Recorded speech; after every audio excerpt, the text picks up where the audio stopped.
Habemus Papam, nous avons un pape. Les catholiques vont désormais célébrer chaque jour François. À l'église Saint-Victor de Guyancourt, les fidèles étaient déjà émus avant la messe ce jeudi midi. Je viens pour remercier justement Dieu pour l'élection du pape François Ier. Je suis très heureuse pour l'élection du nouveau pape parce que ça donne une joie à l'église d'avoir un pape d'un autre continent mais qui est pour tout le monde. Quelque chose de nouveau. Vous êtes content? Oui, madame. Un moment fort partagé avec le jeune père Fabrice Duhé qui vit son premier changement de souverain pontife.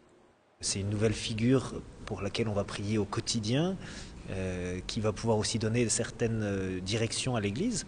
Et chaque pape arrive avec ses idées, avec des projets pour l'Église. Donc ça va changer un certain nombre de choses, même s'il ne faut pas s'attendre à une révolution majeure dans les quelques semaines.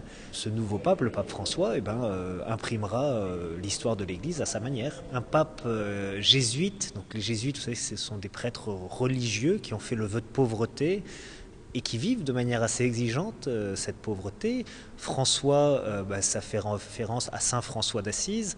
Saint François d'Assise est le saint par excellence qui incarne la vertu de la pauvreté, qui incarne aussi l'amour de la nature, l'amour, le dialogue interreligieux. Saint François avait été discuté avec les musulmans à l'époque où ce dialogue était plus que complexe. Donc ça dit déjà fortement quelque chose de la manière dont il sera pape. En chaque messe, le pape est nommé. On nomme le pape et l'évêque par leur prénom. Alors tout l'enjeu, c'est de ne pas se tromper, de ne pas mettre notre pape Benoît à ce moment-là. Le pape François, que tu as établi à sa tête par Jésus le Christ, notre Seigneur.